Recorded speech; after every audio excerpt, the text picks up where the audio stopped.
اپنے کندھوں پر سامان سفر اٹھائے ہوئے نوجوان، ہاتھوں میں پرچم عزا اور لب پر صدائے لبیک یا حسین، ویل چیئر میں بیٹھے بزرگ، برم میں بیٹھے شیر خوار، سڑک پر ٹانگوں کے بل رینگتے ہوئے معذور افراد، سینکڑوں معقب لگا کر زائرین کی خدمت کرتے خدام، مختلف رنگ و نسل اور اقوام سے تعلق رکھنے والے مرد و زن، سب کی ایک ہی منزل روضہ سید الشہداء امام حسین علیہ السلام۔ یہ ہے سفر عشق کا، یہ ہے سفر معرفت کا، یہ ہے سفر اربعین امام حسین کا۔ جی ہاں ناظرین، ہم بات کر رہے ہیں اربعین کے موقع پر عراق کے مختلف شہروں سے روضہ امام حسین کی طرف اہل عراق اور اقوام عالم کے دوسرے زائرین کی پیادہ روی کا۔ شیخ طوسی نے تہذیب الاحکام میں امام حسن عسکری علیہ السلام سے یہ روایت نقل کی ہے۔ امام حسن عسکری علیہ السلام کی اس حدیث کے مطابق زیارت اربعین کو مومن کی 5 نشانیوں میں سے ایک قرار دیا گیا ہے۔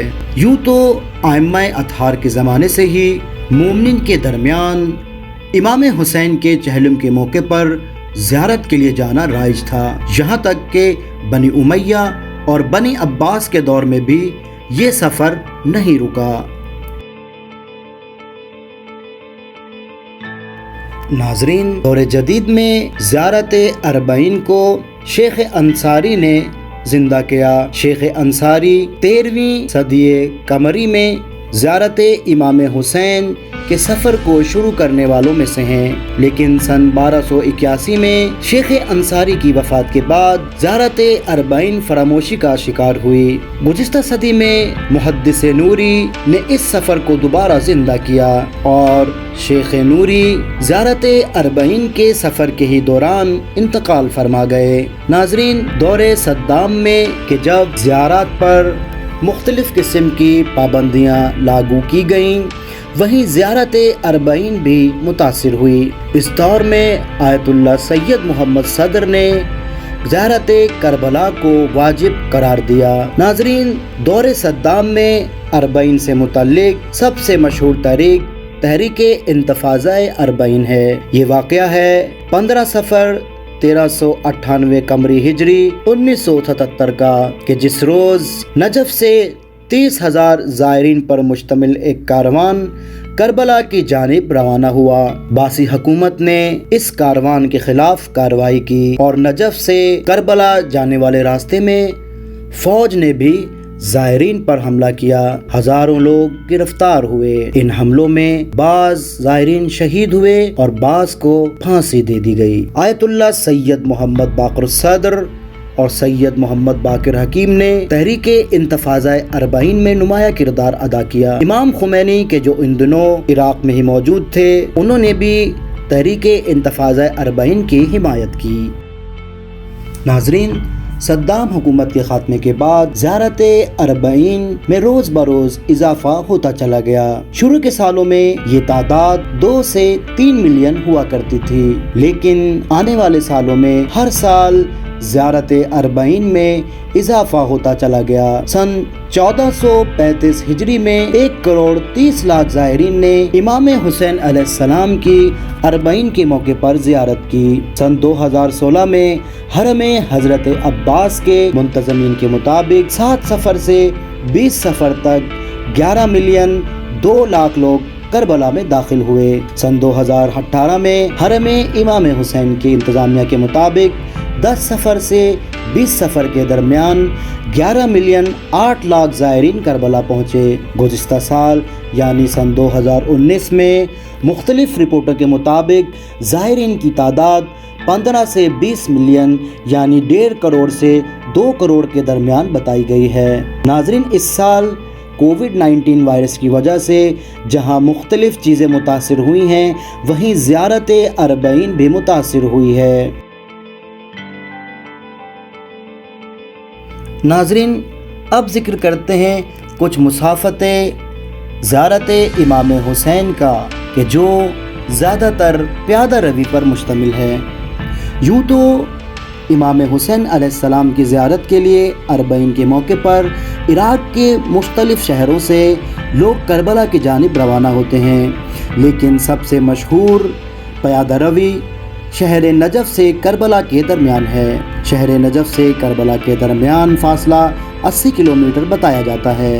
اس فاصلے میں 1452 پول نصب کیے گئے ہیں۔ ہر پول کا آپس میں فاصلہ 5 میٹر بتایا گیا ہے، جبکہ ہر کلومیٹر کے دوران پولوں کی تعداد 20 ہوتی ہے۔ ان پولوں کو تصاویر شہداء سے مزین کیا جاتا ہے کہ جو عراق پر داعش کے حملے کے دوران شہید ہوئے اور جنہوں نے مرکز حضرت امام حسین اور روضہ مقدس کی حفاظت میں اپنی جانوں کا نذرانہ پیش کیا۔ نجف سے کربلا کے راستے میں یوں تو بہت سے امام بارگاہ موجود ہیں کہ جنہیں عربی زبان میں حسینیہ کہا جاتا ہے، لیکن اس کے علاوہ مختلف ملکوں سے آئے ہوئے لوگ کہ جس میں پاکستان، ایران، ہندوستان اور دوسرے ممالک کے لوگ شامل ہیں، مومنین اور زائرین کی خدمت کے لیے اہل عراق کے ساتھ مل کر مختلف اسٹالز لگاتے ہیں۔ ان اسٹالز کو ایک خصوصی نام موقب کے ذریعے سے پکارا جاتا ہے۔ ان موقب میں زائرین کے لیے کھانا، رہائش اور نماز کی سہولیات مہیا کی جاتی ہیں۔ ناظرین، علماء خصوصاً رہبر معظم سید علی خامنہئی زیارت اربعین اور زائرین اربعین کو خصوصی اہمیت دیتے ہیں۔ آپ نے اپنے خطاب میں فرمایا، لشکر مشی لشکر امام زمانہ ہے۔ انشاءاللہ لشکر مشی امام زمانہ کے لشکر کا ہراول دستہ ثابت ہوں گے، اور وہ دن دور نہیں کہ جب یہ لشکر اربعین امام زمانہ کی قیادت میں زیارت اربعین کو انجام دے گا۔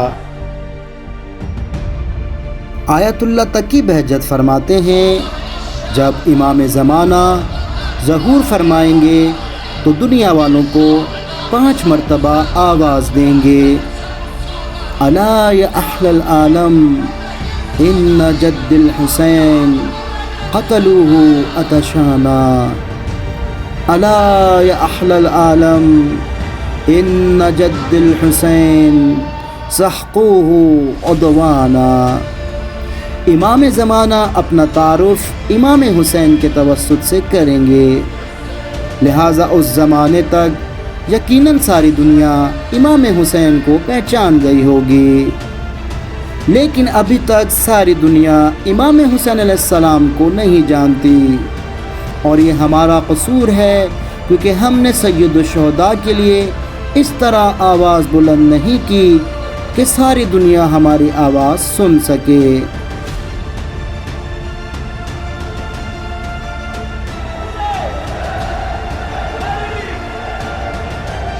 ناظرین، سفر اربعین مقدمہ ظہور امام زمانہ علیہ السلام ہے، اور انشاءاللہ وہ دن دور نہیں جب زائرین اربعین اس سے بھی زیادہ تعداد میں صاحب عزا حضرت ولی عصر امام زمانہ علیہ السلام کی قیادت میں مرکز امام حسین علیہ السلام پر حاضری دیں گے۔